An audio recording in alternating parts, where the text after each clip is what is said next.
Hey y'all, so today I'm going to attempt to show you how to do a striped crochet blanket using the Bernat Blanket Yarn.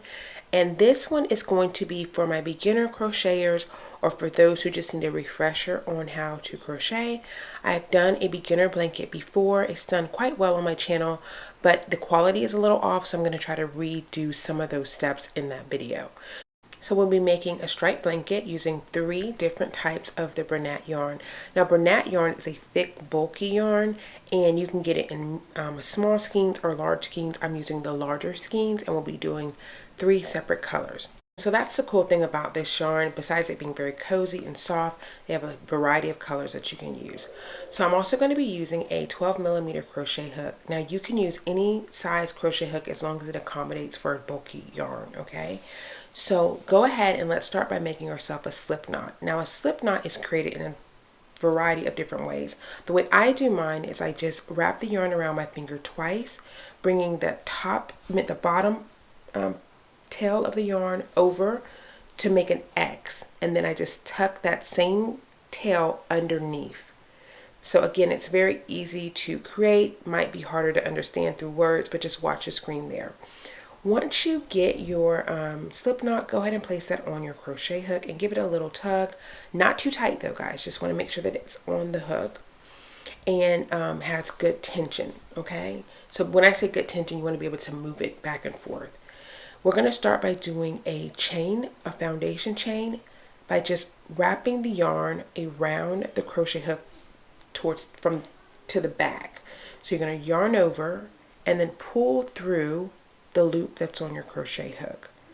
So yarning over again is just putting the yarn around the crochet hook and then pulling through the loop. And you'll continue to do a foundation chain until you get to the desired width of your project, okay? So just make sure that you end in an even number. Okay, so just yarn over and then pull through the loop. Now again, like I said earlier in the beginning of this video, this is going to be for my beginner crocheters. So if you're familiar with a lot of these stitches, this could be a little bit redundant for you. However, if you're new to it, I hope this goes slow enough for you to catch on. Okay. Okay, and now once you have your foundation chain created, we're going to start making our first stitch. So what we're going to be doing is making a half double crochet stitch. So that first stitch, that's the one that's around your crochet hook, that does not count. You're going to count over until you get to the 3rd stitch. The chain has a front and a back side, so what we're looking at right now is the back side. It's got the bumpy sides. You can count over here as well and find your 3rd stitch and work into that. I particularly like to work into the front side, so that's where you see the V's. So it looks like that. I count over 3, and into the 3rd V, I would then put my first half double crochet stitch. So either side of the chain that you work in is up to you. It's a preference. So let's go ahead and get started. You're going to yarn over. Again, you're going to count over to the 3rd stitch, and then you're going to start doing your half double crochet stitch. Okay, so you should have 3 loops on your crochet hook at this point. You're going to yarn over, just like that, and then you're going to pull through all 3 loops. So there should be only 1 loop left on your crochet hook when you're done with this step. What you've created is a half double crochet stitch. I'm going to show you again. Yarn over into the next stitch. You're going to insert your crochet hook.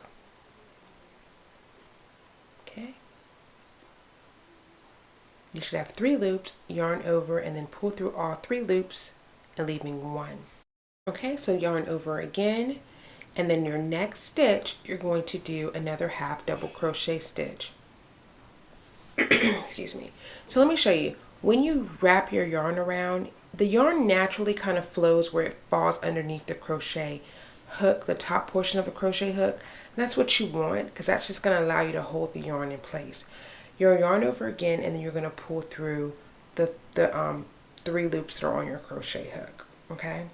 So don't try, guys, not to get caught up in, do I have the right technique and the right hand placement. It's really easy to go down that rabbit hole and think you're not doing it correctly. But just continue to just yarn over and then pull through all 3 loops on your crochet hook. Okay. I'm going to show you again. Yarn over, find your next stitch, insert your crochet hook into that stitch. You should have 3 loops on your crochet hook, yarn over again, and then pull through your last 3. Okay, and so this is what it should start looking like here. If you feel like your yarn is too tight, if it doesn't feel loose, not loose, but you know, if it doesn't feel like you have give to it, then just loosen up when you start working, when you're wrapping your yarn around your crochet hook. You want to make sure that you don't do that too tightly, okay? Now let's go ahead and get to the end here. You should go ahead and put a stitch into that last stitch on the row so that you can complete your first row of crochet stitches. And this is what it should look like at this point, okay? Well, of course yours will be longer. Okay, you're going to make a chain of 3 stitches. You can do a chain of 2 or a chain of 1. It's up to you. I did a chain of 3 and I'm going to turn my work, and we'll discuss why I did 3. Now, typically your chain of 3 will count as your first stitch. In this project, however, I'm not going to let this count as my first stitch. I'm going to put a stitch in that first space right where my thumb is. That way you do not end up with a gaping hole at the beginning of your project. You see here, what I want it to look is flush. I don't want a hole the size of a stitch missing. So that first stitch that we created right there, that chain of 3, is not going to count as a stitch. We're going to just go ahead and do another half double crochet stitch. Now, when I said you can do a chain of 3, 2, or 1, I like to do a chain of 1 when I don't count my first, that chain as a stitch, okay? It's not too complicated. Whichever you decide, you want to do that throughout the entire project, okay? And so I'll show you again at the end of this row what it looks like with a chain of 1, okay? So continue doing half double crochet stitches, which is what we just did in the previous row. You're going to yarn over, insert your crochet hook into that next stitch right through the center there. Now remember, this is a beginner's tutorial, so you'll learn more complicated stitches and different ways to use that V-stitch in other tutorials, okay? So just yarn over, find your next stitch, insert your crochet hook, and pull through all 3 loops on your crochet hook. You are doing half double crochet stitches is what you're doing. Okay. Continue working. You can pause the video if you want to at this point. Continue working until you get to the end of your row. And then I'm going to show you how I end my row. Okay, this blanket will work up quickly, you guys, so don't be surprised when you have a blanket in less than a week. So we're getting here to the end now. You want to count your stitches. Remember, that first chain of 3 we're not counting, okay? 1, 2, 3, 4, 5, 6, 7, 8, 9, 10. We need to do 2 more stitches, okay? So you're going to make sure you put it in that last chain over there. So yarn over, insert your crochet hook through. Okay, now you see that it's not flush. That's your chain of 3 that we did at the very beginning. You're going to put a stitch into that area, and that's important because you want your rows to be even. So consistency is the key when it comes to crocheting. So whatever you do, continue doing that throughout the project, especially when it comes to blankets.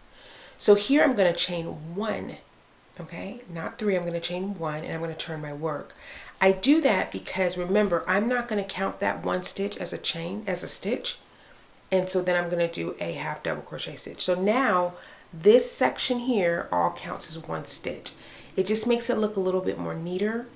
It doesn't have that poofiness at the end of your project.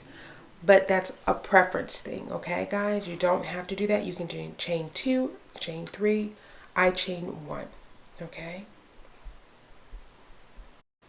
So at this point, I'm not going slower. I'm kind of going to tempo, but just continue making half double crochet stitches all the way down until you get to the end of the row.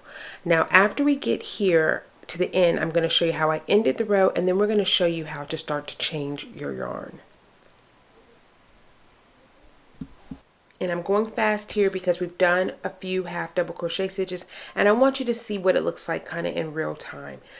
Keep in mind I'm working over a camera, so I'm still going a little slower, but as you get better with crocheting, you'll pick up your speed and everything will kind of work really quickly, especially when you're using a really large crochet hook.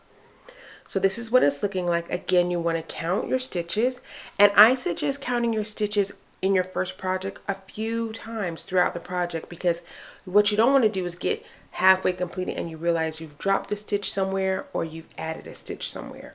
So it's a little tedious, but it's worth it if you don't want to have to do a lot of fixing at the back end, meaning adding borders and such. Okay, so count your stitches. I have 12 in the first row, I have 12 in the second row. Okay, so now let's talk about changing the yarn colors. I'm going to show you how to do this in 3 different ways. So the first way you can do it is just in your work. Basically, you would yarn over, cut the yarn, and then pull through. That creates a knot at the end of your project, and that ends your work. This is an easier way to do it for newer crocheters, because you're not having to really think much about it. You're just going to attach the new yarn. So what you would do is you would insert your crochet hook into that same stitch at the end. Just kind of lay the yarn over the crochet hook, and then you're going to pull through. Okay, once you've pulled through, you'll have a tail end. You'll just basically then start doing a chain of 2 and then turn your work. And then you will continue crocheting. Okay. You have an option here. You can work the yarn, the tail end across, or you can just leave it dangling and we can deal with it at the end. So if you can kind of see, I'll kind of zoom in or freeze the frame a little bit. I've got the tail end in my hand and I'm laying it across the top portion of the crochet, across the blanket as I'm working across the stitches. Now it's a little bit harder to see, and honestly, as a beginner, I would not do this step. I would just allow the tails to dangle, and then at the end of the project, I would go back and weave all of my tail ends in. But if you're comfortable, then what you'll do is you'll just basically pick up your tail ends and then work them along with your crochet, along with your half double crochet stitches. So basically, you're just going to lay them on top, kind of see it there, and then just continue working. Anyway, as a beginner, I probably wouldn't do that step. I would just let them dangle, and then I'll show you at the end of the video how you would handle it once you finish your project. Okay, so continue working until you get 3 rows of your new color, and then once you've done that, let me show you how you could do a second color change step. So if you don't like doing it that way that I showed you, you can also do it this way. Basically, when you get to the end of the row, you just attach your new yarn, just the way I showed you earlier, and then you'll just start crocheting. So the difference here is I didn't cut my yarn, I didn't tie my ends off, I just started crocheting again. That's an easy way of doing it. And then again, if you wanted to work your yarn across, you could do that. If you wanted to just leave your tails dangling, you could do that too. And then I'll show you how to weave all that in at the end of the project. So now that we have changed our yarn again, you want to go ahead and do 3 more rows of your new color. And then we'll meet back and I'll show you how to do one more way of changing your yarn. Excuse me. Okay, so go ahead and pause the video if you want to and continue working, and then once we're at the end, I'll show you another way to change your yarn. Okay, so here's the third way that I suggest. If you want to, you just get to the end of your yarn, and this is how you would do it if you run out of yarn in the middle of your project. You could just tie your yarns together. So basically, you're going to tie the end of the old yarn to the beginning of the new yarn. This works really well if you have the same color. Otherwise, you have to kind of time it a little bit so that way you don't have the wrong color in the wrong row. Chain 3 and then or chain 2 and then just continue working your project. Okay. And now in my case, I only chained 1 in my real blanket, but here you can chain, 2 or 3, just however you decide you're going to do it for your blanket. And then continue working. Now remember, with tying the yarn together, so you will have a little bit of the excess yarn, just snip that off And that's what it'll look like. So as a very beginner, that's probably the option I would choose. Just tie my yarn together. So once you've done 3 rows of your new color, then you would keep going. You would continue doing half double crochet stitches, changing every 3 rows. And then when you get to the end, let's show you how to finish your blanket. So this is what it would look like, but on a grander scale. Of course, you would have a bigger blanket. Go ahead and cut your yarn, leaving probably about a 6-inch tail. Then you would just yarn over like you're going to do a stitch and then pull through. That creates a knot at the end of your project. Then once you've had that done, I'm a little bit extra. I go back in and all of my dangling tails, I would tie them together. If there's like 2 together, I would tie them together and create another small knot. Bernat yarn is perfect because it is a very soft, chunky yarn and it blends very easily. So you don't have to worry about it looking weird. Then what I would do is I would get me a yarn needle and I would sew in my ends and I would just basically weave them into the color block section that they belong to. So this one is the teal. I would weave it through the teal section. The other, if I have like a lighter blue, I would weave that through the lighter blue section. And I would continue to do that until my blanket is completely done. And you want to do that because if the blanket was to ever come unraveled at any point, you could use those tails to kind of stitch up your blanket. Because, you know, oftentimes when you finish a project, you may not have that yarn anymore. So you want to leave a good enough tail that if something were to happen and the blanket starts to come unraveled, you can then use that same yarn to stitch back up your blanket. So anyway, this is what it looks like. I will have the measurements, I'll have additional pictures and all of that over on my website.